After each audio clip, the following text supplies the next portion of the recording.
And we're live under the Saturday Night Lights. I am your hostess with the mostest, the High Priestess Phoenix. I am your spiritual healer, teacher, shaman, seer, oracle, light worker, starseed, earth angel, mystic, medium, psychic, witch, yogi, guru, evangelist, North American Sybil, messenger of God, the first child of God. I am the Lilith reincarnated. Hey, do you know our Savior Christ over there? Holy moly, is he looking down on us, right? Do you feel judged? I feel very judged. Holy moly. Hey, isn't that cool? I got a picture of Christ. And it's not like a cartoon picture like my Yu-Gi-Oh cards, as they call them. Yeah, very, very holy moly, right? I felt very condemned, right? That's what I was laughing about. I was like, you're giving me the look.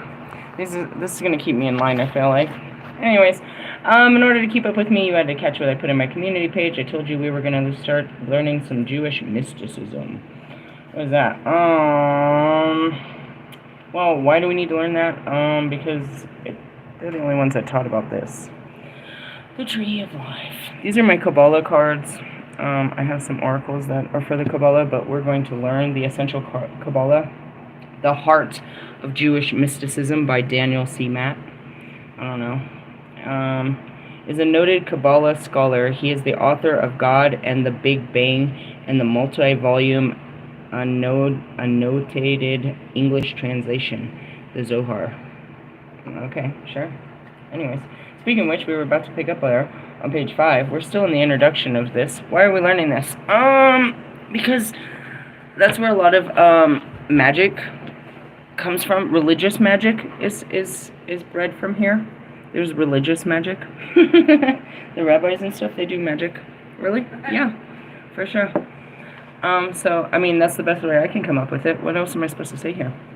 Based on the earlier traditions, the Kabbalah emerged into its own right in a fertile region of Providence towards the end of the 12th century. Dude, here they go with the 12th with an F. Who spells it like this? I feel like this is somebody German or something. Can I just point out that it spells Twelfth?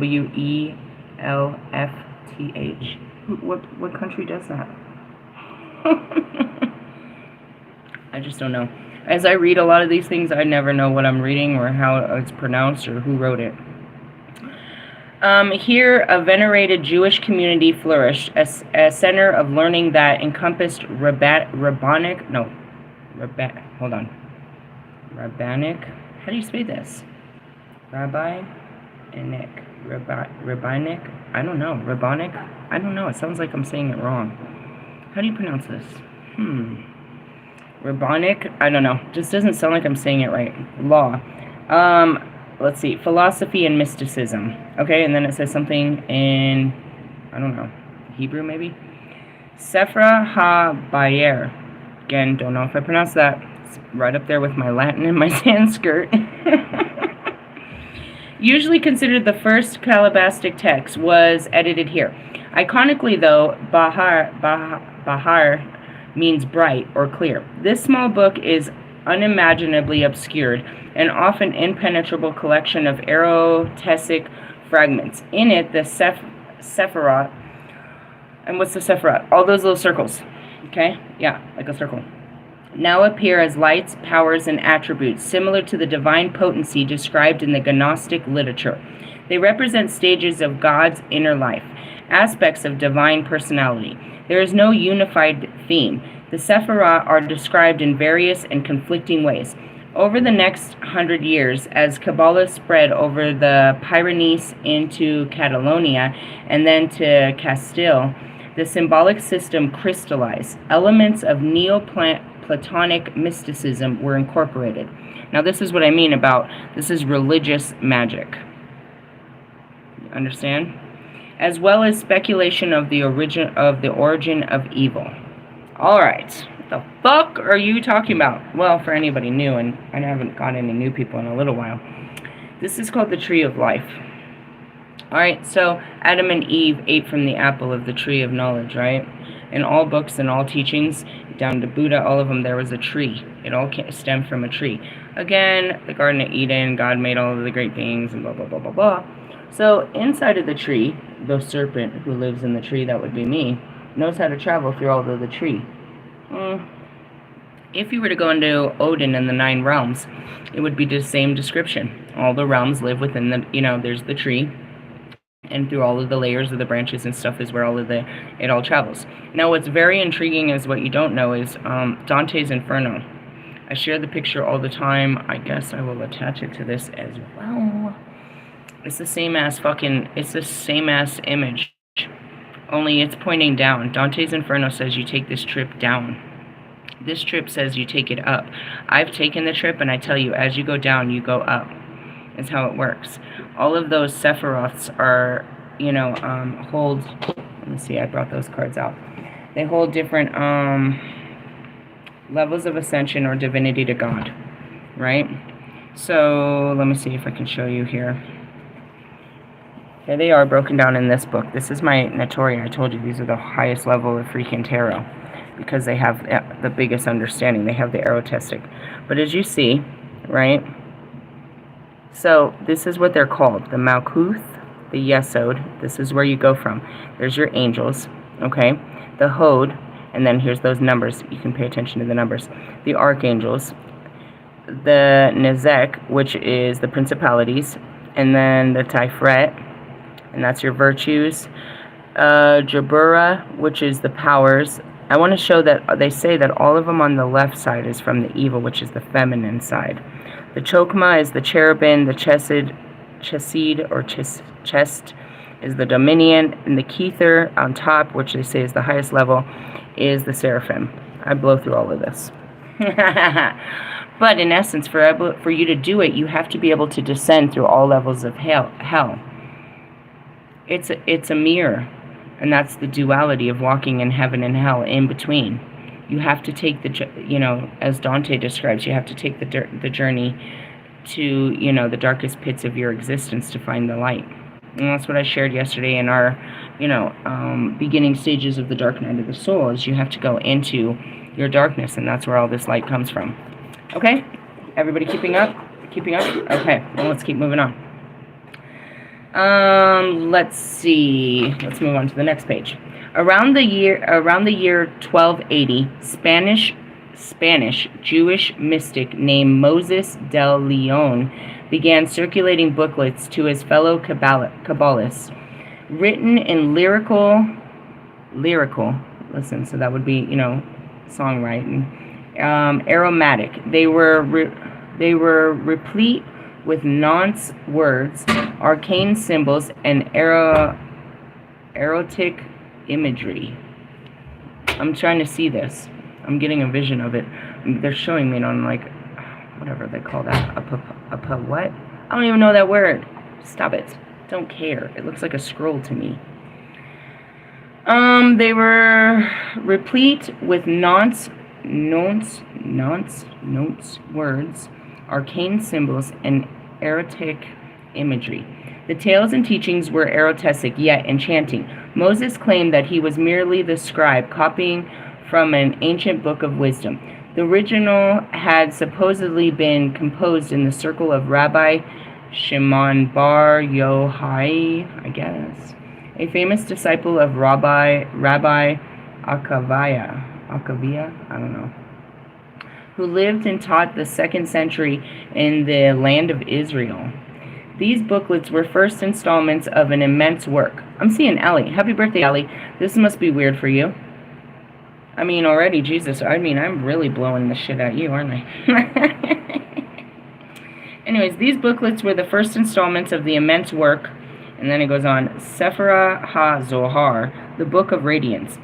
De Leon's claim was widely accepted in the Zohar ostensible pedigree. What is this word? Ostensible? What the fuck? Who wrote this shit? Sorry.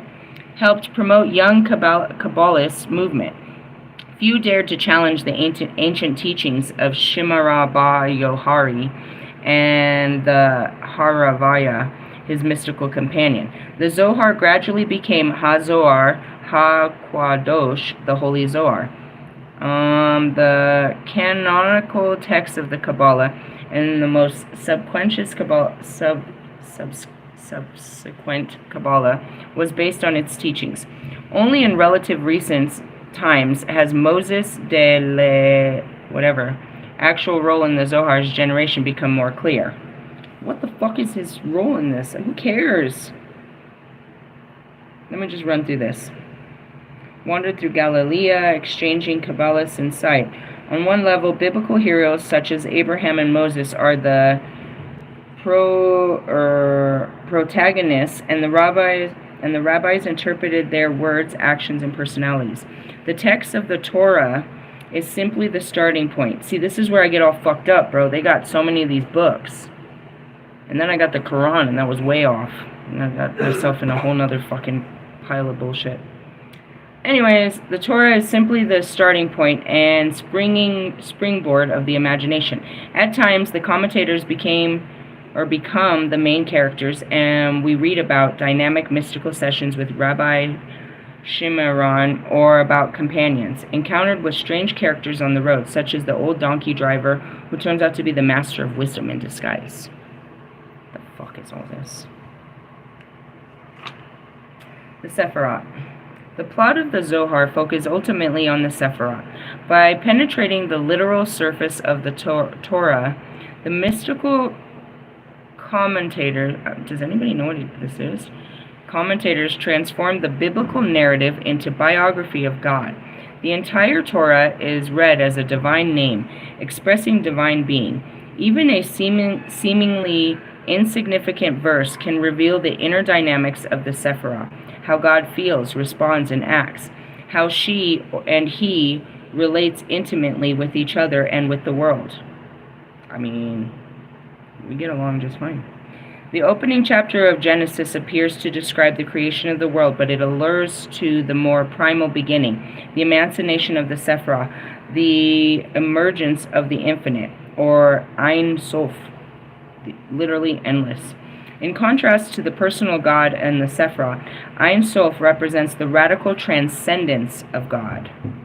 Well, that's what they say, dude. In science, as far as Maslow's hierarchy of needs, they call a person like me a transcendental being. Self-actualized, self-realized, all this other bullshit. Not much more than its name can be said.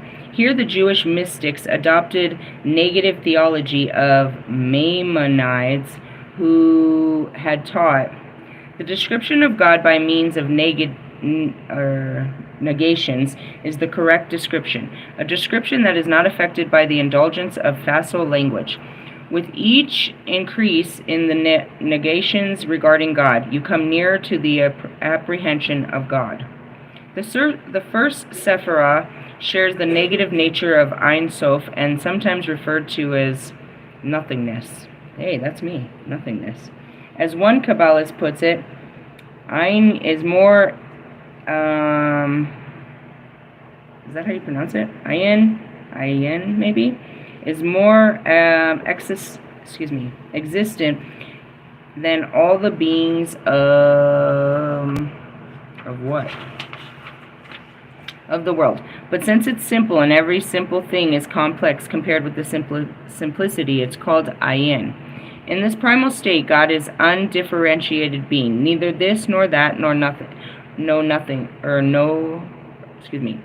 nothingness. It just says, it's just written weird.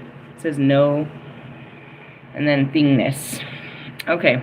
The first Sephirah is more commonly called the Keter, or the crown, in the crown of the head of Adam Quadom, primordial Adam. According to the opening chapter of Genesis, the human being is created in the image of God. The Sephirah constitutes the divine archetype of that image, the mythical paragon of human being or original nature. Another depiction of the Sephirah is that the cosmic tree growing downwards from its roots above the Keter, and that's exactly how it looks in the 9 realms, and that's how Dante describes it. Interesting, the roots. Yeah, okay, let's keep going. What does it say? Another depiction is the cosmic tree growing downwards from its roots above the Keter, the root of roots. Out of the depth of nothingness shines the primordial point of Chokmah. So we're going backwards. Exactly. We're going backwards. Let me get my pointer. Because remember, I told you the Hokma's over here. The Keter's here. The Mukoth is here, or however you pronounce it. But we're right here. This is what he's talking about. The Hokma. She receives the 7 lower Sephiroth, created being 2, has its source in her. Okay, so it's the right side? I don't know. That's not right. I mean, maybe because we're looking at it this way. Turn the mirror, is what they said. Alright, she conceives the 7 lower Sephiroth, creating being 2. It has its source in her. She is the totality of all individualization. The 3 highest Sephiroth, the Keter, Hokma, and Banah. See, that's the Banah, and that should be the female. Don't look at those. Don't mind the planetary alignments that are in those, because if I pulled a different card, it would show a different one. Right? Don't worry about that. That's all. Okay, maybe it's not. Wait a minute, let me think about this. I thought it did. It doesn't. You're fine. Okay, forgive me. You're not really going to catch any of this. You don't know what I'm talking about. Forget it. Anyways, the Banah, representing the head of the divine body and are considered more hidden than the offspring of the Banah. She gives birth first to the Hesed, love, and Guravu, power, also known as the Din, judgment. Hesed, or the Hesed, or Hist, I don't know, or the Jurvaru, are the right and left arms of God, 2 poles of the divine personality, free-flowing love and strict judgment. Okay? So if you took the... Do I have a picture of that? I'm trying to think if I do. Hold on a second. If you took the Hindu picture, I think I have one. Let me see. It might be in here. Maybe not. No, it's not in there. Damn it. Why can't you just have all the pictures in one place? Oh, bummer. If you took the picture of the chakra system and they line it up, they put a little person. I have it in like all kinds of things, but not right here in a picture. They take the little person, they line up the 7 chakras, they're sitting in a meditation, right? They describe it the same exact fucking way, bro. They put your crown. Okay, this would be your solar plexus, then there's your heart. And then they do a little, it fits in there, is what I'm saying. It's the same figure. So it makes perfect sense. Perfect sense. Alright, let me go down through here.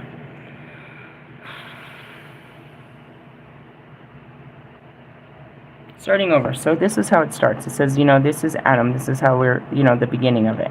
And as you go through, that's how it's supposed to be. But again, the other ways teach you to rise. It's an ascension, not a descent. So it's a little funny because here they showed it. It was always a descension. Anyways, okay, let me go back through this. Alright, so you have the Keter. Alright, this is the Banah. And this is the, whatchamacallit? The Hokma. Okay?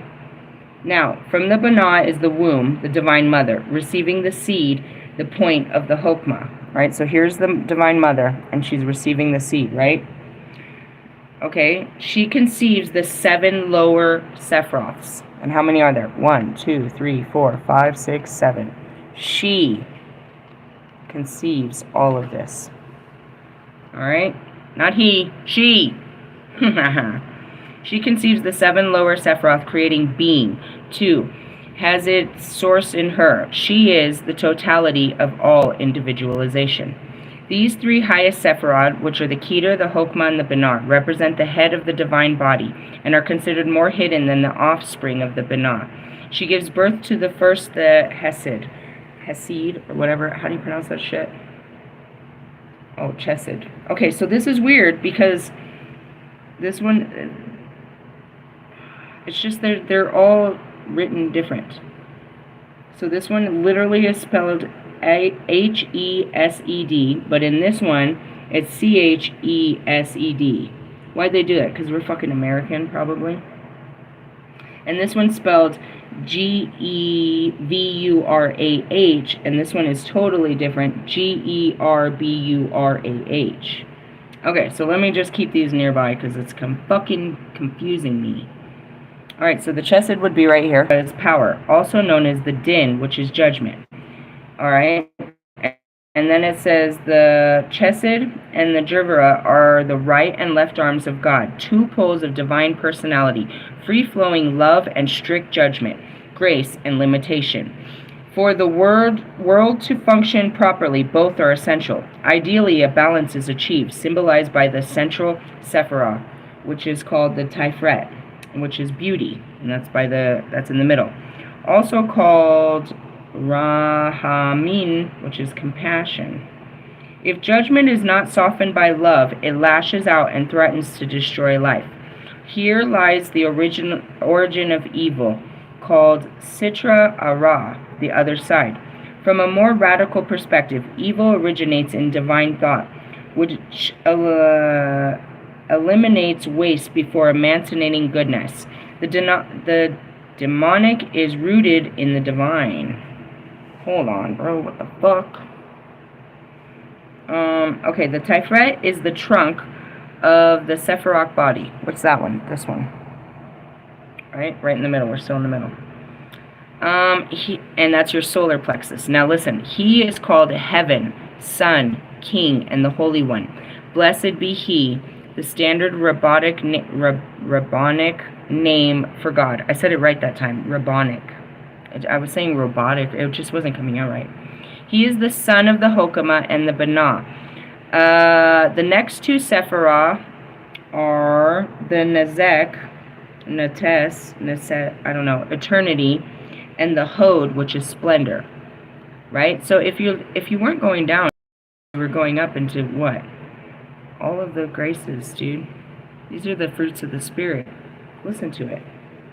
Wisdom, understanding, love, power, judgment, beauty, compassion, eternity, splendor, right? They form the right and left legs of the body and are the source of prophecy. The Yesod, which is foundation, is the ninth Sephirah and represents the phallus and the procreation life of the universe. It is also called, I can't pronounce this. Who pronounced this? Tsaddiq. I don't have the IQ for that one. Righteous one. And Proverbs 10:25 is interpreted as applying to him. The righteous one is the foundation of the world. Yesod is the axis mundi, or the cosmic pillar. The light and power of the preceding Sephiroth are channeled through him to the last Sephiroth, the Malkuth, which is here. Malkuth? How do you spell it? Malkuth. Which is the kingdom, also known as the Shekinah presence. The Shekinah or presence. Interesting. So again, they say to go down. The elevator almost broke on us. Not important. Do not interrupt my video with shit like that. I'm just really amazed by that because, like I said, most of these teachings tell you that it's an ascension. In the Kabbalah, Shekinah becomes a full-fledged she, daughter of the Banah, bride of the Tiferet, the female half of God. That would be me. Shekinah is the secret of the possible, receiving the emancipation from above and engendering, engendering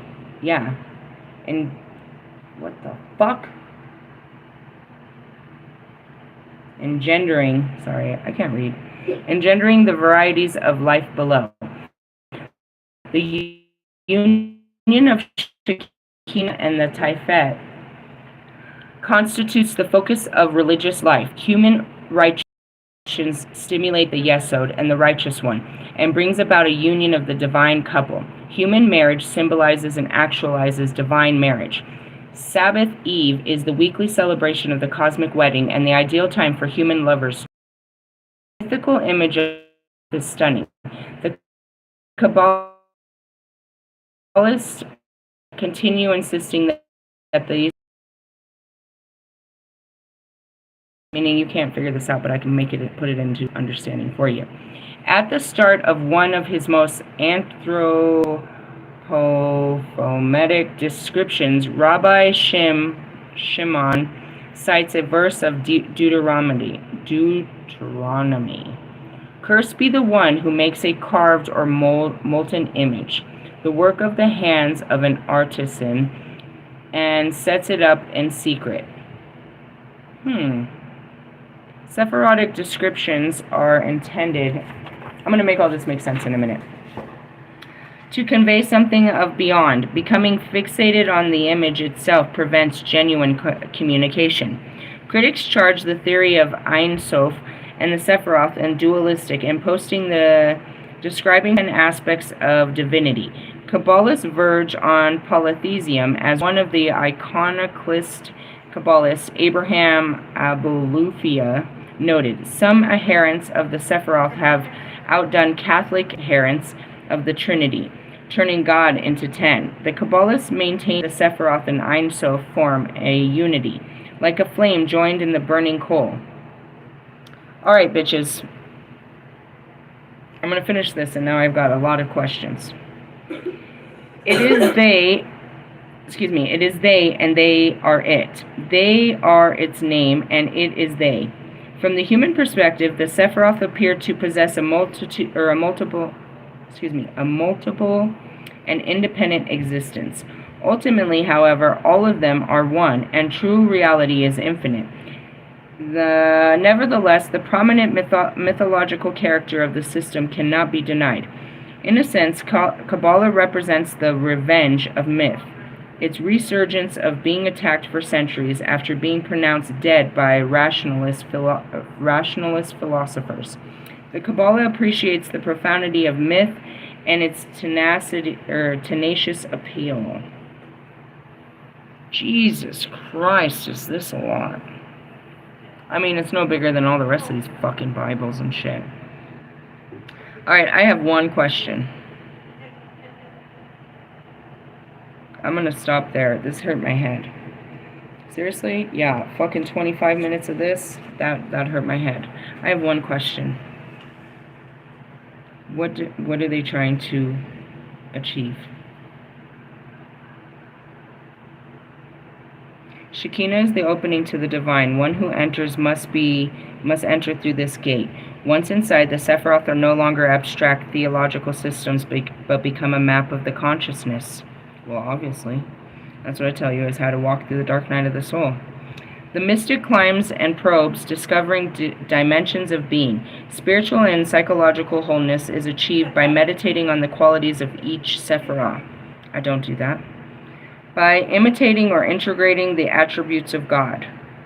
I mean, you can look at many ascension paths and see that I go into these realms. We went into the Christed realm, we went into the Buddha, we went into the Metatron, we went into the Melchizedek. These are actual fucking high vibrational realities, bro. And in essence, that's what they said, is they painted them in these, it's just weird to me. When you cleave to the Sephiroth, the divine Holy Spirit enters into you, into every sensation and to every movement. But the path is not easy. I can see my Hindu, I can see my fucking, my guru and my silo, like, they're looking at it like I am. Like, wait a minute, what? I know, right? Divine will can be harsh. Abraham was commanded to sacrifice Isaac in order to balance love with rigor. From the other side, demonic forces threatened and seduce. Complacency and psychologically, evil must be encountered, not evaded. By knowing the withstanding of the dark underside of wisdom, the spiritual seeker is refined. And that's when you go in and you face your own shadows. In the essence of, I tried to warn you guys, but I don't see it like that because I'm the dark goddess. I will never see what you see. Why? Because they will never be with me what they are with you. Near the top of the Sephirotic ladder, meditation reaches the Banar. She is called something, which is the return. The ego returns to the womb of being. Banar cannot be held in thought. She is called who, the meditative question, who am I? The questioning yields nothing that can be grasped, but rather an intuitive flashing, illuminating and disappearing as sunbeams play on the surface of water. In the depths of the Banar lies the Hokmah, wisdom. The mystic is nourished from the sphere, profound and primordial. It cannot be known consciously, only absorbed. In the words of Isaac the blind, one of the earliest Kabbalists of providence, the inner subtle essence can be contemplated only by sucking, not by knowing. That's funny, because I'm like always saying I'm sucking at this real bad. And I never know what I'm doing. Beyond Hokmah is the nothingness of the Keter, an annihilation of thought. In this ultimate Sephiroth, human consciousness expands, dissolving into infinity. That's where I am. Infinity and beyond. What is that? That's beyond like the 9th. I mean, it's like the 13th dimension. I don't know. Only rarely does a Zohar explicitly discuss meditation or mystical experience. It focuses on theosophy,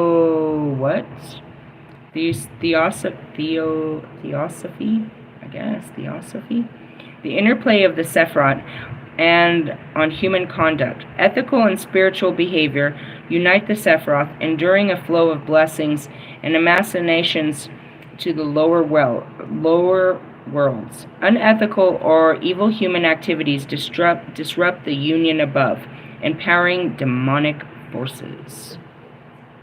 Damn, bro. That was so fucking deep. Alright. What do they see? A spiritual ladder is what they see. I have a couple questions now. First question. Okay. First off, it's Jewish mysticism is not, there's not churches for that shit. It's hidden. You know, you have to be a rabbi over the age of 40 and married and shit. And some more shit to qualify to be part of their little boy band group. Yeah, I'm sure there's no women that are in this bullshit. Why? I don't know. I mean, maybe they know the story of Lilith, maybe. Okay. So, only the rabbis get to climb the ladder, or do they teach the ladder, and how they know where people are in the ladder? And who has ever came out the other side of this ladder? Or you're just always constantly trying to make it to the next, Sephiroth? I have lots of questions with that. How can you identify where they are in their... I mean, that's what these cards say, is you can use the Hebrew alphabet to see your pathway through it. Okay, that's crazy. But it's the same as using your natal chart. Okay, using runes, using tarot. Okay, sure. I'm keeping up. What do they do with this knowing? That's all I want to know.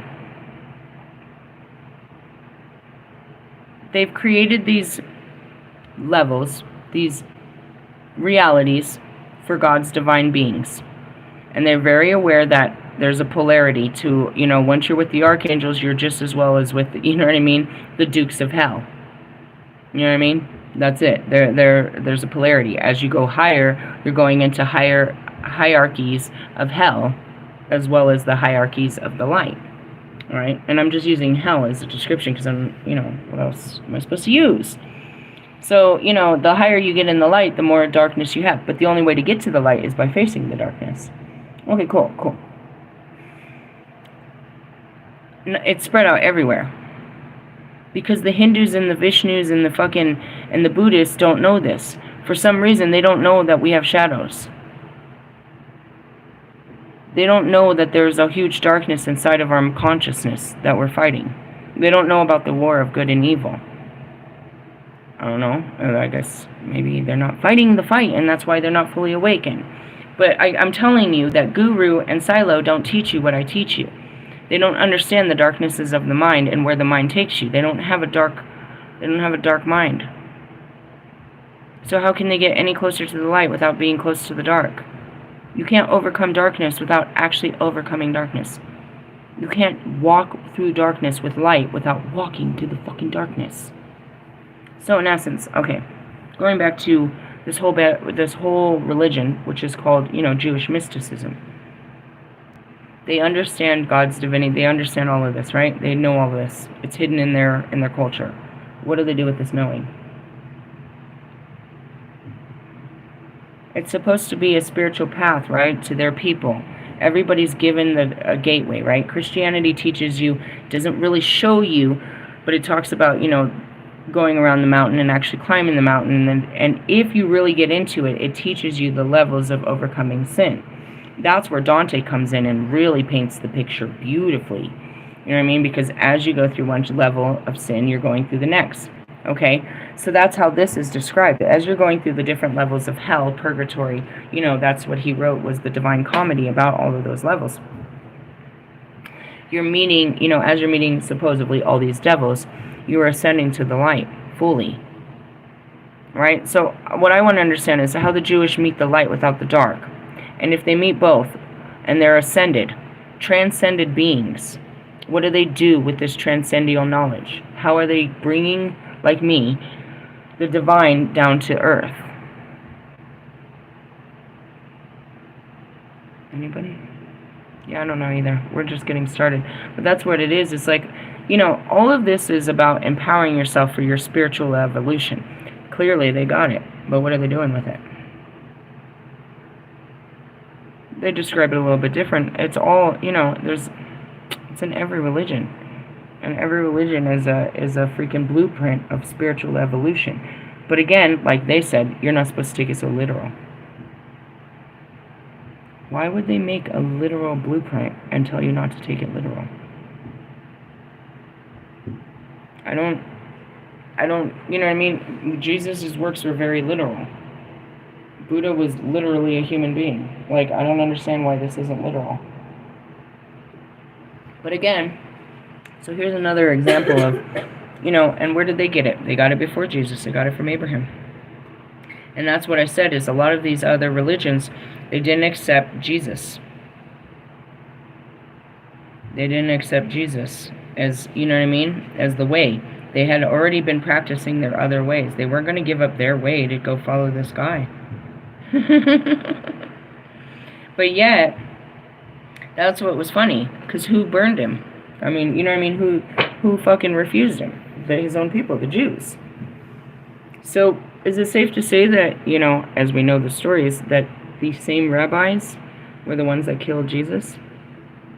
We know the story. The Pharisees and all this bullshit.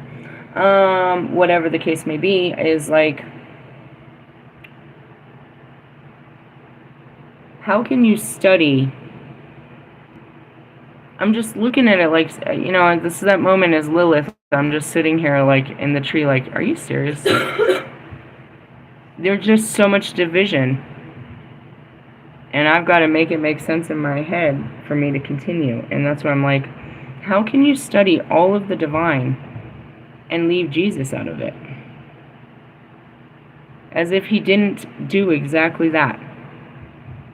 If he didn't exactly inherit, come all the way through it and bring it down.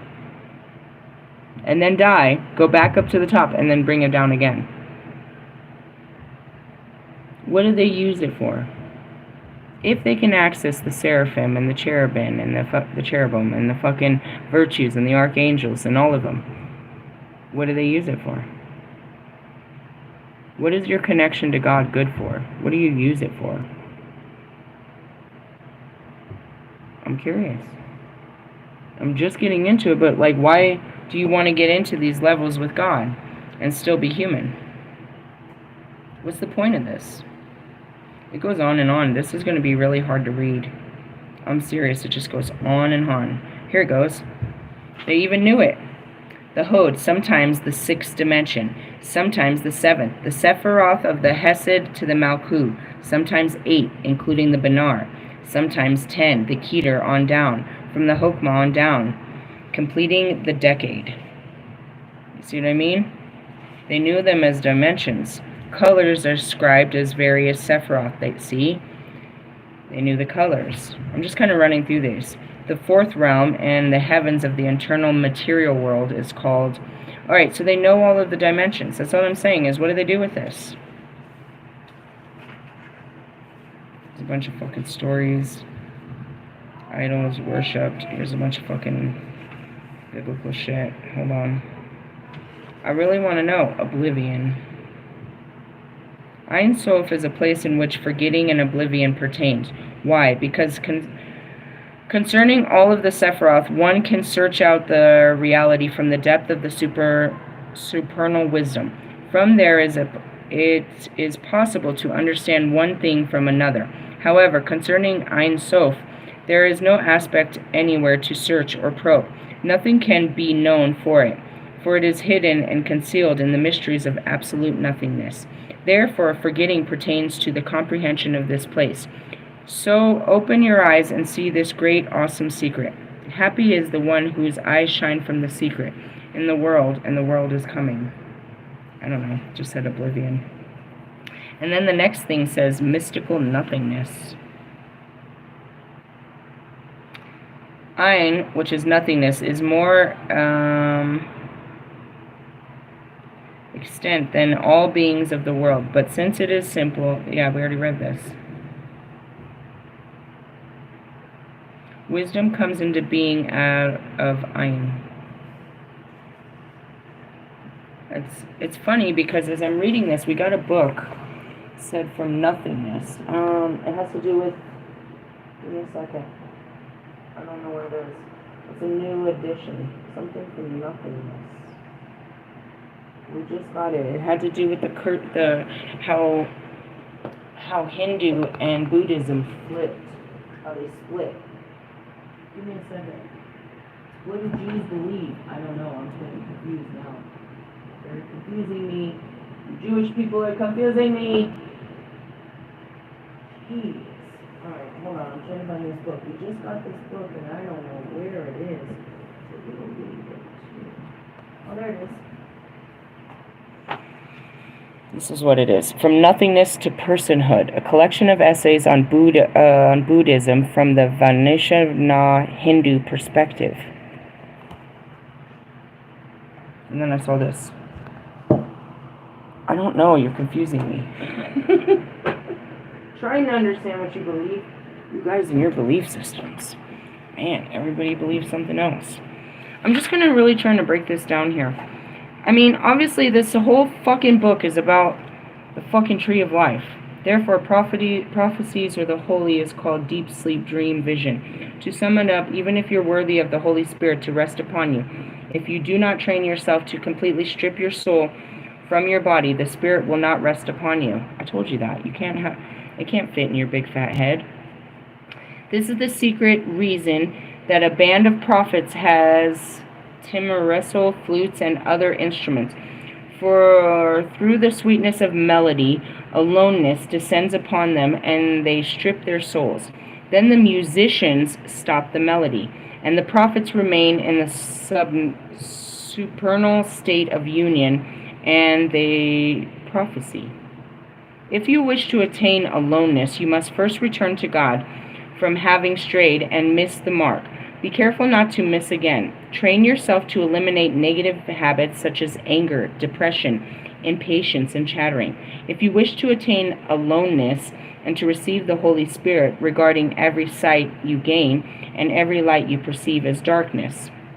When you see that you have attained a little, concentrate more deeply in your meditation until you experience pure spirit speaking with you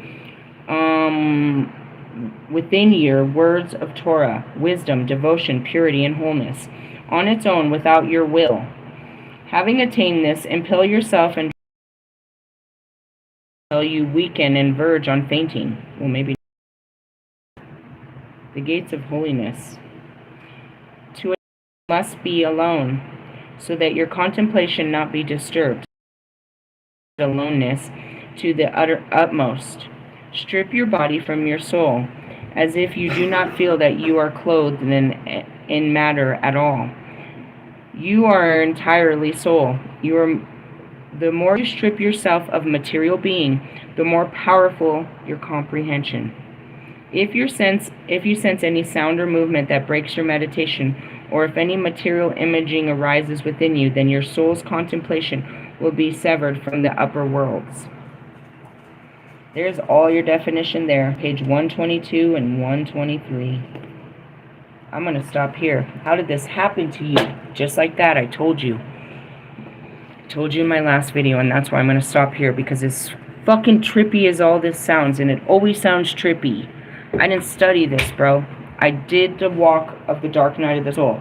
My Holy Spirit told me to make unbelievable sacrifices. A voice inside me told me that I needed to, not inside my head, inside of my heart is where all of this comes from. I made a whole video about it yesterday, the beginning stages of the dark night of the soul. Every video prior to this, for at least the last 7 days, I've told you over and over. All I did was strip my material world and strip down my thoughts, my feelings about the material world. And I literally became an awoken soul. I cleared out my mind. There's no thoughts. I told you that. I sit in nothingness all alone. You've heard it forever, and that's where all of this comes. And that's what I tell you. I need my nothingness. I need to be alone. I just need to sit there. You know what I mean? So that's where it all comes from. I tell you that. But that's it, is, you know, when you're no longer flesh, you can be the soul, and all souls can be back with you. But when you're working through your mind, no. And so as it said right there, it's like, every time your thoughts get in the way, you have to work through them to get back to God. And that's it, is like, I don't think. If I get a thought, it was, you know, curated by, you know, led up by something, or it was random and I need to work through it, because I don't have thoughts. I have lots and lots of feelings, and that's where everything comes from. How did you know? It was a feeling. I'll always tell you that. I didn't know. It was just a feeling. Or I might say I saw a vision, but it's usually just a feeling. It's a gut feeling. It's all about your feelings. When your thoughts are gone, you pay attention. When you're not listening to your head, you pay attention to a lot more that's going on inside of your body. And that's when you really realize that you're a soul inside of here, dude. When you get past that brain, dude, and it just is quiet, you start paying attention to everything. How your lungs move. How your leg will shift. You, like, watch your body from inside, and that's where you start super waking up. I tell everyone all the time, I'm just a white light inside of this body. I watch how it moves. I watch how it thinks. I watch how it feels. But I'm just a light inside of it. It's just a fucking flesh capsule that I wear. A meat bag. I can't crawl out of it. I have to stay in the bag. I can project my astral self out of the bag and go other places, but I have to, it always comes back. Like a boomerang, I have to come back to my body and move the body through this reality. But I can go into, all the other realities and just the nothingness. And, if you think about it, I'm always alone, and I'm always in the quiet of nothing in my mind. So at all times, the gateways are open. Always. Because it's me inside. There's nothing inside with me. There's no thoughts standing in my way. There's no repressed emotions and stuff. And they come up, as they're supposed to when they're triggered. We deal with those, but we get them out of the way so that I can stay, clear. And that's how it is I'll go through this total ping pong ball all the time, all day. I'm going up to God, I'm coming down, I'm going in, I'm going out, I'm going in, I'm going out, and then I come back and tell you all about it. What did I do today? Today I didn't really do much of it because I was running around on the 3D. I wasn't really much in the 5D. I was doing a bunch of 3D shit. So when you're doing, you're not receiving. It's that simple. I was doing a lot. But as soon as I sit down, and it gets quiet, I have time to be quiet again, and it's never quiet. It's never quiet. So this is interesting. Again, I don't really want to even deal with that. That gave me, that was, sure, okay. I'm a little interested in, I don't know, just describing it to you. Again, this isn't something, it's just words of a thing that I've already done, and they describe it a different way than what I've learned. But I can show you this is just another way. So now I meet a fucking rabbi, and I tell him that I've gone through the tree of life. I go through it all day. You know what I mean? What does he want from me? I'm beyond the fucking seraphim. Truthfully. Me and God, I'm the divine feminine. I shouldn't have to tell a rabbi. He should know. If he understands this tree and I tell him that I'm the divine feminine, there shouldn't be a problem there. I'm God in the human form, or in the female form. And those are females. I'm God in the female form. That should be the answer. I don't know. We'll get into it, I guess. It's just it's just like reading the Bible and shit, I guess. All of them are a little bit, wordy. This one is heretical faith. There's a lot going on in here. It was a little bit much. Then I had the Quran on top and stuff. There's a lot going on. In essence, guys, again, I didn't study all this shit, bro. It happened to me and I found answers later of what the fuck they called it. I was trying to figure out what it was, but at the same time I really wasn't, because I had books and stuff that was telling me what was going on. So I was just documenting it. And to the best of my knowledge, still, I'm the only one that's come out of it. Unless there's some, you know, high priest rabbi somewhere, you know, some really holy rabbi that knows some shit. Holier than Jesus. I don't know what to say. It's like, yeah, okay, we can learn about it, but who's the person that can, you know what I mean? It's kind of goofy when you're hiding, you know what I mean? There's always these stories, no, I was this guy. Like, even going to Aleister Crowley. You know, that goes back to Levi, that goes back to Lee, this guy named Lee. It's just like, it's one person's teachings to another person passed down, and everybody puts their foot in it, and before you get it, we've got this dirty-ass jambalaya with everybody's feet in it, and there's literally a toenail, and I don't want to touch it. And we got to take out all of this fucking, we got to take out every ingredient out of this pot to figure out who the fuck put what in it, and why does it smell so funny. Everybody had to put their fucking favorite shit up in this shit. It's like, this is dirty. This is some gross-ass, fucking, dirty-ass gumbo, bro. Like, you didn't even stick to one meat. It's got all the meats, like, and, like, we got vegans, and we're getting gross over here. What is that? Is that a fucking chicken leg? Oh, God. There's some weird shit in this fucking soup. What do you mean? Again, you know, it's like, every time I learn about these people that know something about it, it's like, okay, what the fuck are you doing with this shit, though? And then I get all creeped out with you guys. I'm like, oh, man, you fucking creepo people. They get in there, and they seem to be so much more hypnotized with the dark workings of, you know, the divine, that they, like, get stuck in the divine. I mean, I guess that's the only reason I'm the only one to get out of there, because I'm not impressed with the dark. You know, if I roll the dark, I'm not impressed with the light. I'm just, you hear me, it's God, it's angels, the Ascending Masters. And then, you know, what's even more irritating than that is being called by, like, you know, the Galactic Federation of Light. Fuck is that? This invisible reality outside of our fucking space station, outside of our fucking atmosphere, that's completely invisible, where all the beings of all the realms meet together to watch the human experience. It's like Hunger Games. Talk about irritating. Yeah, I want to sit here and play video games with you guys here. I'm stuck in the game. Can you, like, give me something good in this game? Shit. In the essence, I don't get to manipulate the game. I'm just part of it. They manipulate it for me, whatever, as I go through it. And that's just all it is you're going through, you know, levels of this. Most of us that are spiritually evolving, the rest of you, not so much. Not so much. I'm going to pull a card out of here since we did all this bullshit. Let's pull this one. Pride. Oh, fuck off. Well, that's exactly what's going to stop you from being mystical. Your pride. You can't get through any of this with your pride. It calls for, you know what I mean? I cried about it yesterday. It's full humiliation. Humility, but humiliation. Don't get that fucked up. Let me see if I can find the guidebook to this bitch. It's going to be even harder to find the card because they're not labeled or anything. They're not in alphabetical order. They're not in any kind of order. Just like that stupid book we just read. The only thing about this book is they're both a very dark red. It's the only synchronicities I found.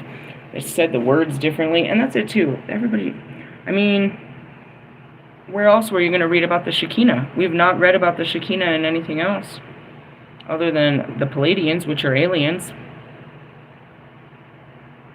Now, I just want to point out that, you know, over at Skinwalker Ranch, the alien portal, they brought in a rabbi and had him do some shit, and they got some activations going on out there. I didn't really talk too much about it. Let me see if I can find this damn card. Pride. I feel like pride is definitely in the beginning. Why? Because it's just, I guarantee it is.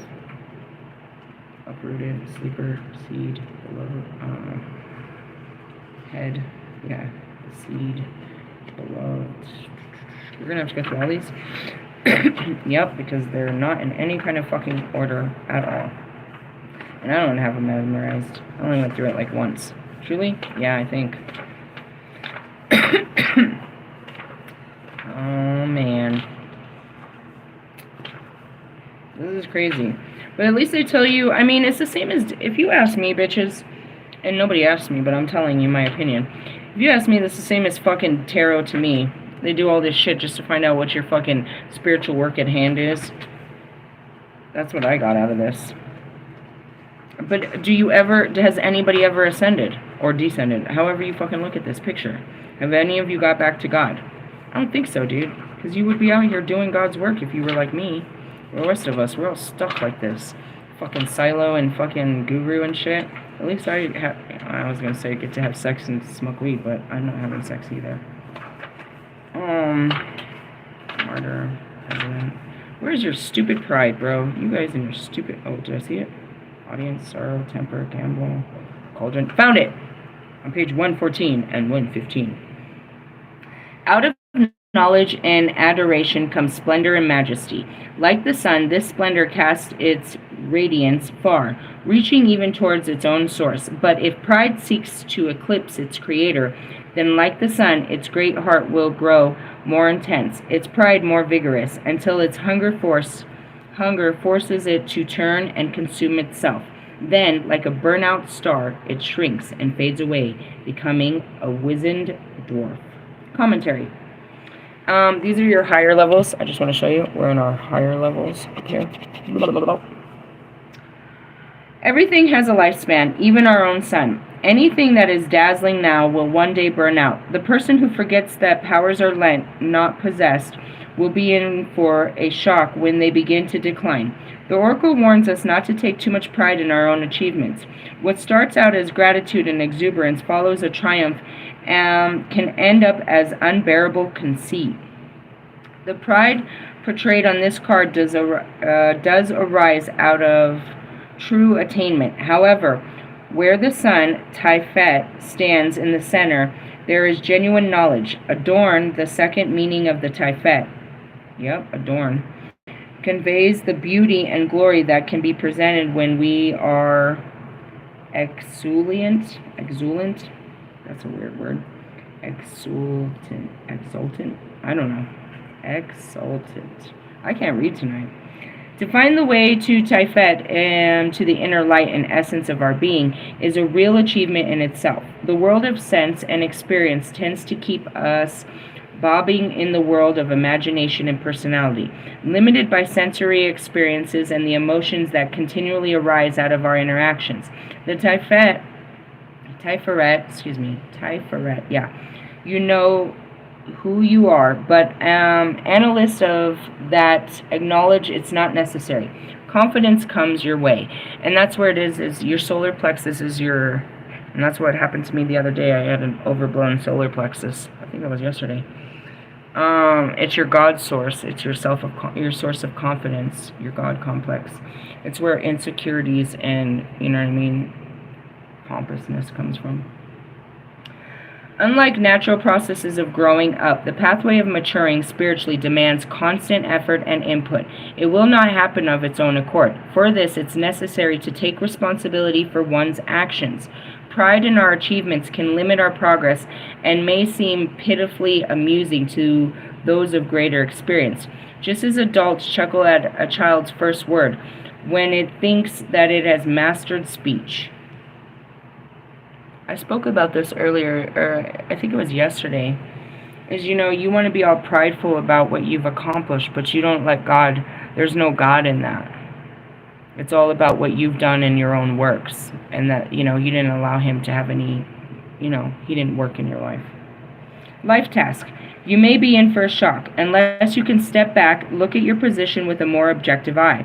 You cannot rely on past achievements to keep you going, and if you try to hold on to the power that they gave you, it may be taken away from you altogether.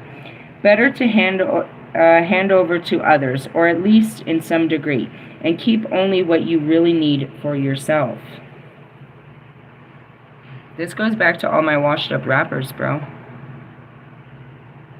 That's all I gotta say about that. Possible meaning. Conceit. The need for real assessment, not congratulation. A golden triumph which you can enjoy for a while, but not forever. Possessiveness, the public eye, a person who is blocking progress through pride. We talked about that yesterday, possessiveness and sharing. We talked about it multiple times. And this is what it is you want to be, you know what I mean? I shared the funny thing today. Fuck, it made me laugh so hard. I'm going to stop on this one. This was really good. It said, if you want to be noticed, go jogging without moving your arms. So I tried to picture it, and I started laughing so hard. I was like, damn, that would be the funniest thing to do. And then I was like, I had to post it. I was like, Russ, you're always trying to get noticed. Try this. I'm sure it'll work for you. And yes, he'll fucking do anything. And that's everyone. They'll do anything for the public eye. You know what I mean? Look at me. And that's him all the time. Look at my accomplishments. Look at what I've done. Look, I'm #1. Look, I'm this. Look at my song. Look at my house. Look at my girlfriend. Look at my this. Always, dude, just blasting it in public because he wants a pat on the back for all his great achievements. How many of you guys do that shit all day? Are you like him? Ugh. Wolfman was just as disgusting with that shit. Fucking look at me attitude. I can't stand them niggas, bro. That look at me fucking behavior. I can't stand bitches that do it. So best believe I can't stand a dude that do it. You gotta understand, as a person that everybody always stares at, all eyes on me, I reject attention. I don't need it. I don't want it. I actually repulse it. What the fuck? Not in the fucking Justin Bieber way. You know, he's a total douchebag about it. But in the sense of, the last thing I'm doing is trying to get someone to look at me. And that's because I like my aloneness and nothingness. I don't need somebody or need anything. It's in that aloneness, without everybody's attention, and in that nothingness of me not doing anything to be prideful about, that all the magic happens. That's what, they're like, I'm proud of you for getting a job. Bitch, I didn't get a job. That God gave me one. No pride to me, all glory to God. I don't do shit. God does the work. That was the agreement. I do the internal work, he does the external work. Watch, he's just getting started. It's just temporary because I was getting close to running out of money. Really? Yeah, I'm gonna do this job for too long for. Seriously? Yeah, seriously. And that's it.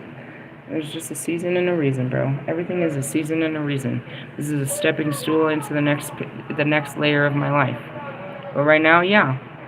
You know what I mean? And that's it. And I knew it. And I said it I was like, we're getting a little low on money. God. And that's what I said. God, if you want me to do shit, you need to make me feel more comfortable. I need more security during this. So what's he doing? He knows what I needed. I need money to feel secure. I need you to provide me more money for me to continue to feel secure. I'm not letting you let me down like that no more. He didn't let me down, but in the sense of I'm not going to accept this, God. I'm not going to accept this. And that's just kind of it, you know what I mean? That's a relationship with me and him. In the beginning, I was very accepting I had to accept the crumbs that he gave me.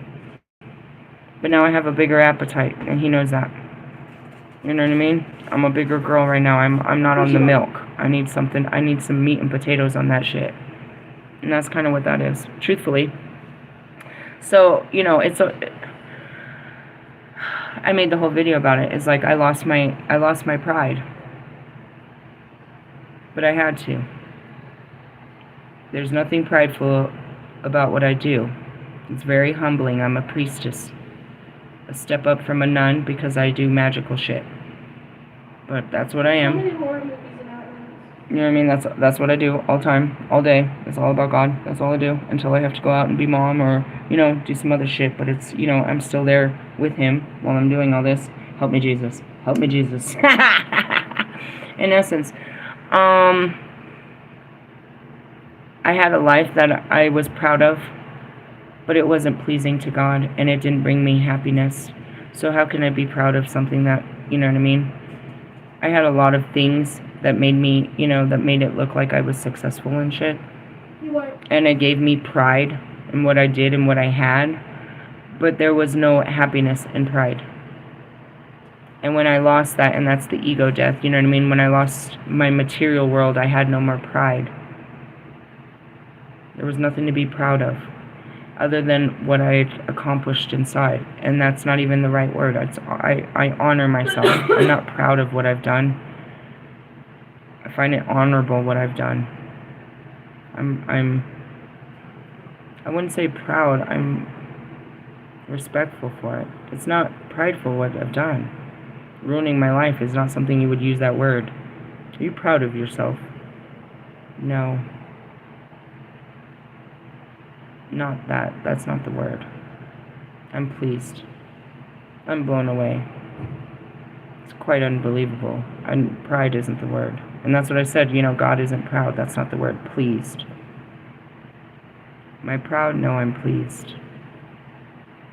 I'm flabbergasted. You look back at it, it's like, how could you do that? I was guided. If you don't have the guides, I don't think you can do it. I don't think anybody could do it. And that's it. I'm the dark goddess to guide you through it. I had to get myself through it. I had to get my spirits through it. Now I'm here to get you through it. In real life, you don't have to worry about the spirits. I literally am going to walk you through this shit. One step at a time, all the way back to God. All the way. If you don't give up, I can't drag you. I'm carrying too many. I'm not carrying anyone, actually. I'm just carrying the light. And I have to go. I cannot stop. I cannot stop to grab anyone on the back side. I have to carry the light, otherwise nobody knows where they're going. I can't go back for the stragglers. I'll get them on the way back. You know what I mean? We'll pick them up along the way, but I can't stop to go pick up fallen angels. Because the rest of them, you know what I mean, will lose the whole crowd. I've got to keep going forward and holding that light for everybody to get there. Many people fall off. I always end up at the top and be like, damn, nobody made it, huh? Alright, let me go back and try again. So, I don't know. I'll try again.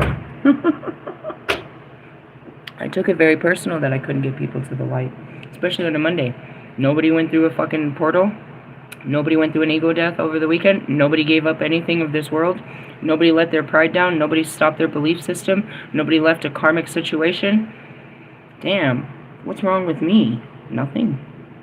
I used to take it very personal. Why can't I influence you? Why can't I encourage you? What am I doing wrong that you won't take these steps? I'm not doing nothing wrong. That's like asking God why he can't get you. And I had that fight. Like, I'm on here on the floor, and then I gotta look at them. They've been doing it forever. Forever, ever trying to guide you. And I'm supposed to be able to do it? Now, fuck this. I'll give it my best, but I'm not gonna trip on it. They don't listen to you. They never listen to you. Why the fuck are they gonna listen to me? I'm out. Truthfully, I did take it very personal, though, that I was missing something, that I wasn't able to get you to do it. But after those, many have seen what I did, they don't want to do that. They don't want to lose their life. That's exactly what Bobby said to me. Why does someone have to lose, sacrifice their life for you to feel loved? It's like, bro, you have to sacrifice your life to feel loved. And ultimately, as a married man, until you're unmarried, sacrifice your life. We're not going to be around. So, you answered your own question there, douchebag. Of all the universal questions, in essence. But in essence, going back to it, Marshall's not going to feel love until he walks the fuck away from everything. Lewis isn't going to feel love until he walks the fuck away from everything. Fuck, Kanye, he's got to walk away from everything. You have to go into that dark shadow space, and, other than myself, who's going to walk them through their minds? Like, who's going to walk them through their thoughts and their emotions? There's not another one. I guess you can go find a rabbi. He knows what it takes, but I don't think so.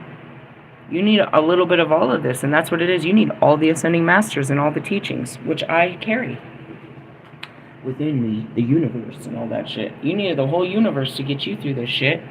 But in essence, the biggest thing that you lack that I can't give you, and I'm going to teach you next week, I don't know with my new job how that's going to look, is the willpower.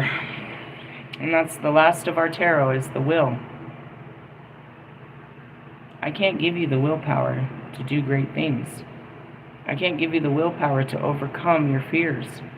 I can't give you the willpower to pick yourself up. I can't give you the willpower to walk through the fucking fire.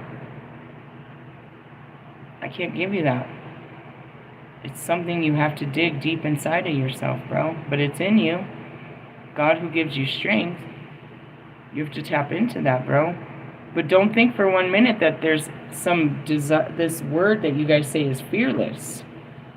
No, bro. I'd be scared as fuck. Actually, and that's what my daughter wanted to tell you. We were on the elevator coming up, and the thing jumped. And these girls screamed. They jumped off of it so bad.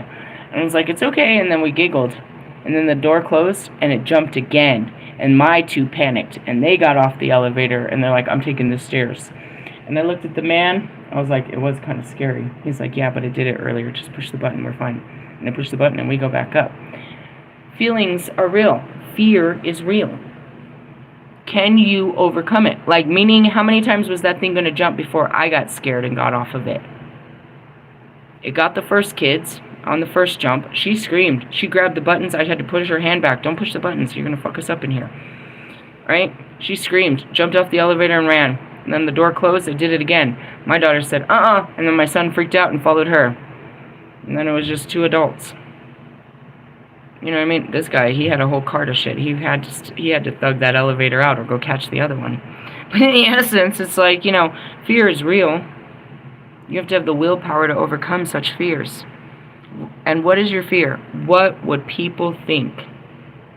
That's your pride, my friend. That's part of it. You're going to lose your pride. It's not a bad thing. All in the Bible, it says that that's the fall of man, is your pride. You might as well lose it before you fall to it. It's in all those teachings. Yeah. That's what your ego is, you know what I mean? Why couldn't I be nice to Russ? My pride. Why couldn't I talk to Bobby? My pride. Why couldn't I forgive people? My pride. Why couldn't I let go of shit? My pride. Why do I be a bitch? My pride. I identify it, and then I work it down. Now, there's a difference between my pride and my boundaries, bro. My pride is just egotistical. My boundaries are for real. But the pride, you know what I mean, is something else. You know, where that steps in. You'll see my balls real quick. That's a manly thing, to be prideful. That's a man thing. Women aren't prideful. Well, we're going to the Pride Fest. June is it gay month, or what do you say June is? Tomorrow is Pride Month. It's Pride Month. Okay, so it's Pride. Pride covers all the colors of the flags. Is that how you say it? Huh? It covers all the colors of the flags. Yeah. Okay, so it covers everything. We just say Pride Month. Yeah. I was like, it's a gay month. I guess that doesn't cover all the flags. Anyways, we're not doing that again. There was too much nudity and it was hot. No, I don't want to do that. It was too much nudity for me. It was too much nudity for me. It was too much. I mean, in the essence, it's like, I haven't had a human experience yet with nudity. I don't want to see a bunch of naked strangers. I want my first nude experience to be with a man I love, dude. I don't want it to be a bunch of weird, naked people at City Park, dude. I don't want to do that again. It was weird. Keep your eyes straight. I'm trying. I don't need those images in my head, bro. I just don't. I don't have pornographic images in my head. Really? Don't have any. I mean, I got a new memory, but other than that one, nope, nothing else. It's not in there. I don't have any of them. I'd like to keep that, the nothingness there. We'll put one image in there, and I have one image.